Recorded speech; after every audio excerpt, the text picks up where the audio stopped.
You don't even deserve to carry her bags." Those were the words my mother threw across the table, loud enough that every fork froze midair and the room went quiet. My father didn't even blink. He just nodded, like she'd announced some sacred fact.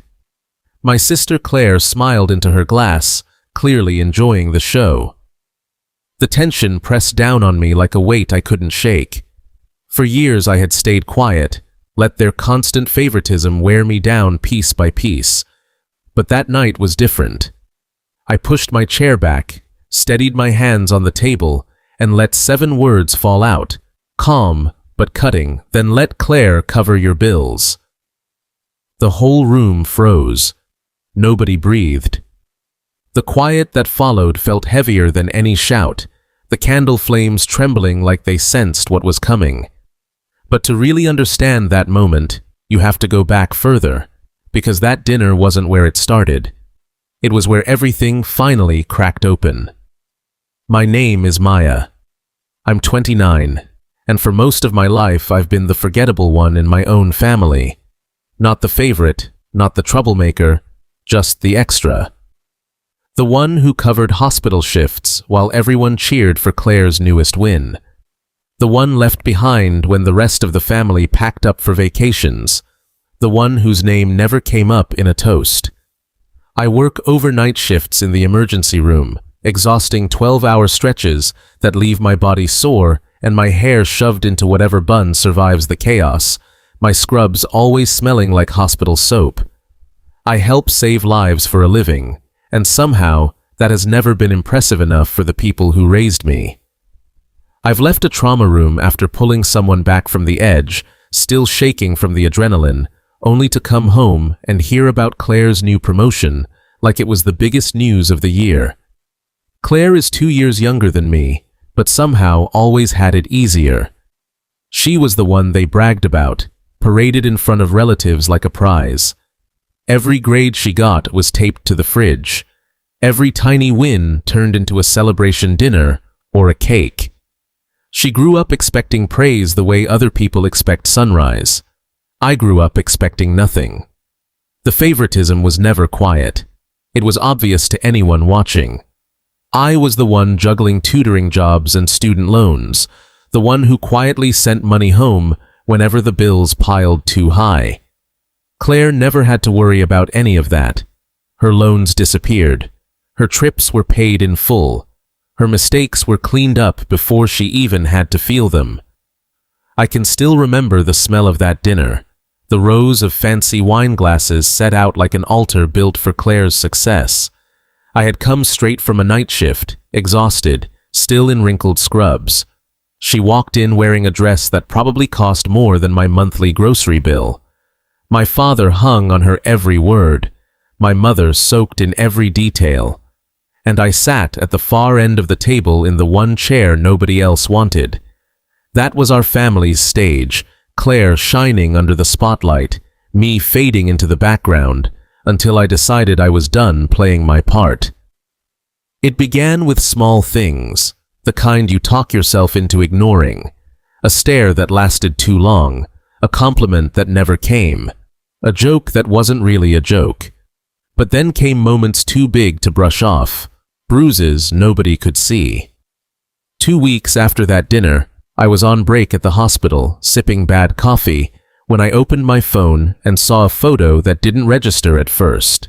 My parents, Claire and her boyfriend, standing on a beach somewhere tropical, drinks with little umbrellas, huge smiles. The caption read, "Family trip, exactly what we needed." My thumb froze over the screen. Nobody had mentioned a trip to me. Not a text, not a question, nothing. My pulse spiked as I scrolled through photos of Claire playing in the sand, my dad swimming, my mom holding Claire's hand at sunset. I wasn't just left out, I was completely erased from the story. I called my mother, my voice cracking. "You're all in the Caribbean?" "Oh, Maya," she said with a sigh, like I'd caught her doing something small and forgivable.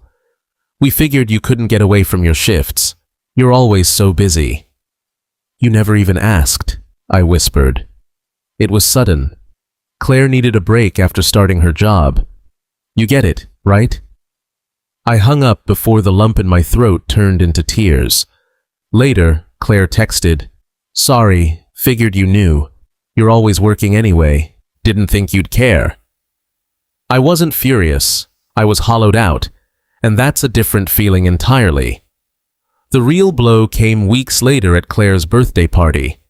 They booked the priciest restaurant in town, chandeliers, velvet seating, 50 guests gathered to celebrate her like she was already famous. I showed up straight from a 12-hour shift, hair pulled back, my best dress looking plain next to all the designer outfits.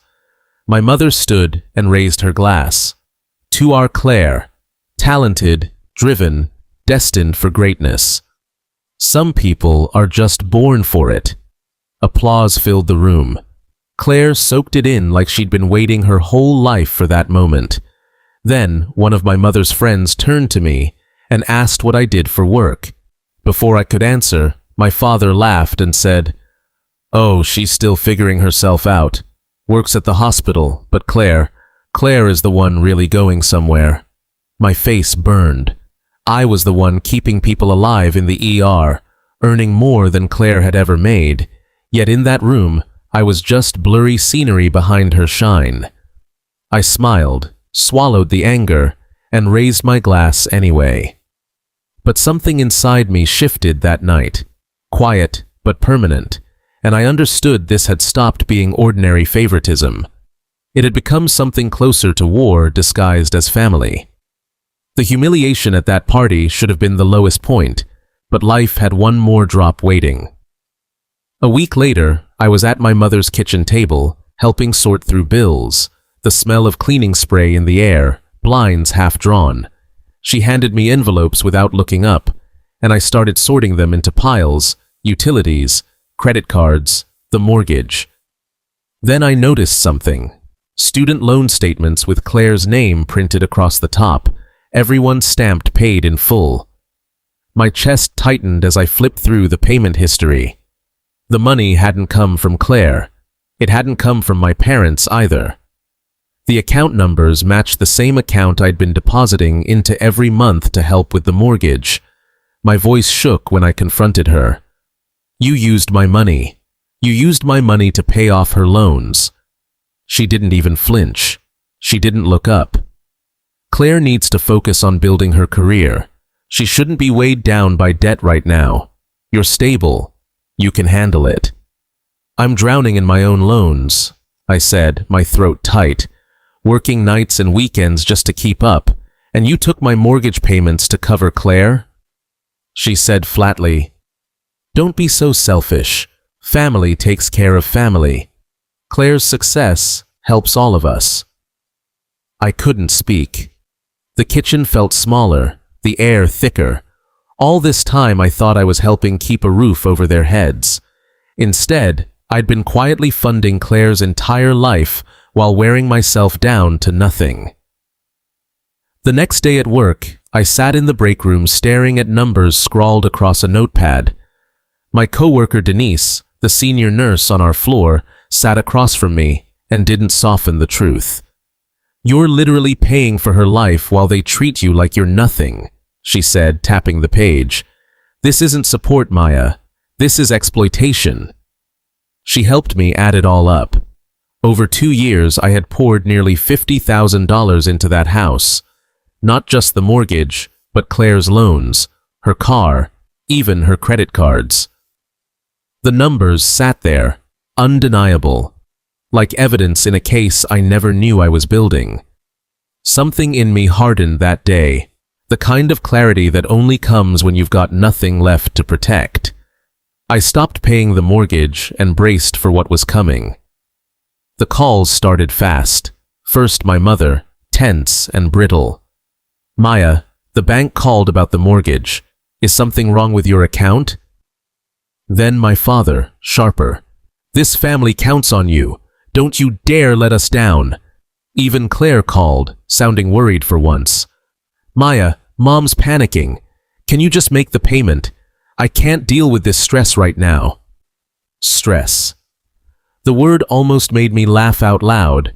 I had carried their stress for years, and they never noticed. Now, after one missed payment, everything was unraveling. That's when I calmly suggested we have dinner to talk about who pays for what. They agreed instantly, probably assuming they could guilt me back into my old role. They thought I'd cave. They had no idea I'd spent 2 weeks quietly preparing. Saturday arrived with the same routine they always performed. My mother cooked a huge meal, hoping food would soften me up.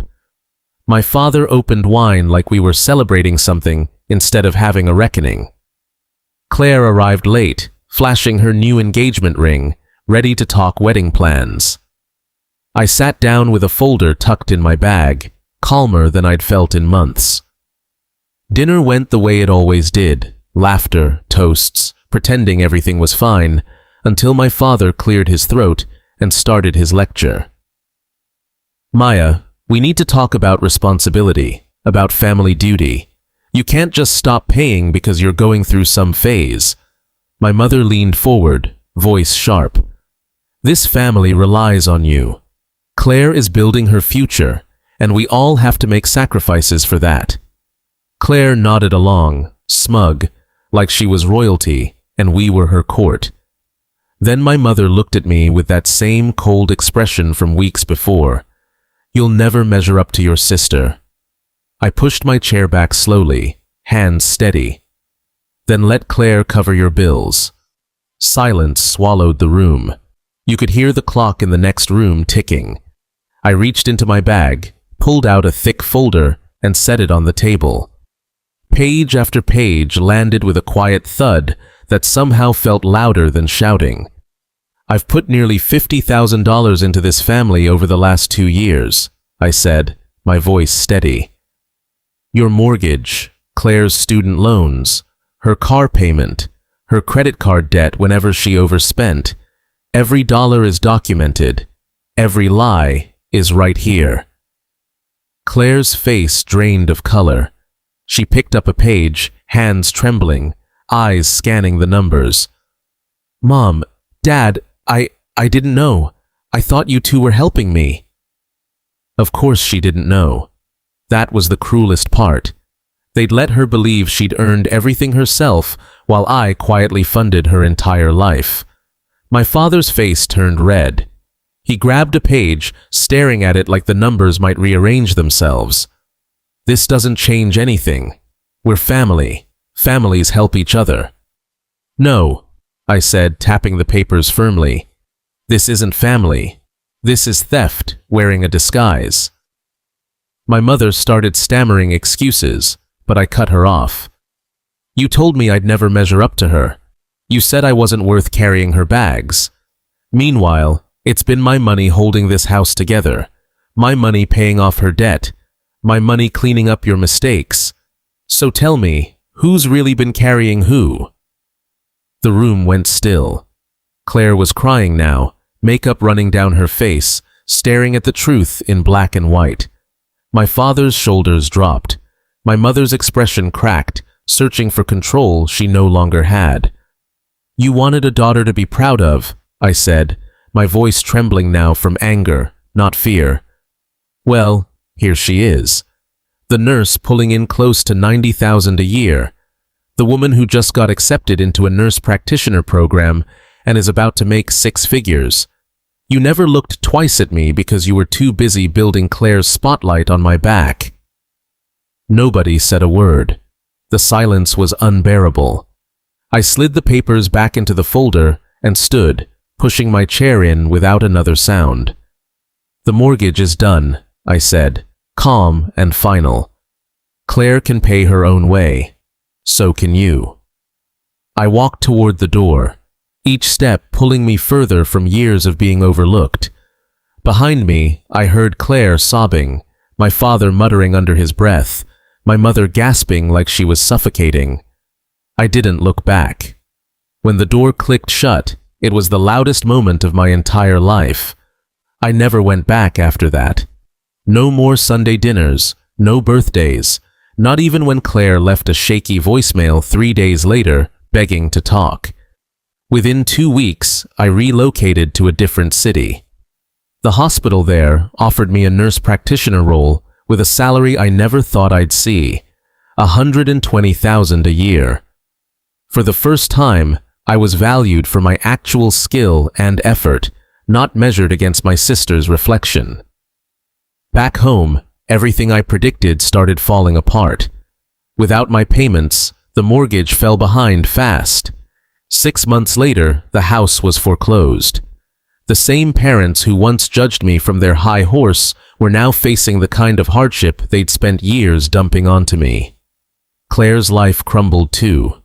Her engagement ended once her fiancé realized the vacations, the lifestyle, the image he thought was hers, had all been quietly paid for by me. The moment the funding stopped, so did he. She called me again, crying, asking for help, but I didn't pick up. Because here's the truth. I was never the weak one. I was never the disappointment. I was the one holding everything together, and once I removed myself, the whole structure they built on, lies, collapsed. Walking away didn't break me the way I expected. For years their silence had felt like punishment, but this new silence, the kind that comes with freedom, felt like peace. I built a new life around people who respected me, who saw my worth without needing receipts to prove it. And I finally understood that success isn't about being chosen or praised. It's about knowing your own value and refusing to pay for anyone else's approval. Sometimes the strongest thing you can do is walk away. I used to think I needed their approval to feel like I mattered, but what I actually needed was my own respect. I gave everything, my money, my energy, my loyalty, only to be told I'd never be enough. But the day I stopped funding their dreams and started building my own was the day I truly won. If you've ever felt invisible in your own family, remember this: your worth was never tied to their approval. It comes from within. Let me know in the comments, have you ever had to choose between family loyalty and protecting yourself? And don't forget to subscribe for more stories like this one.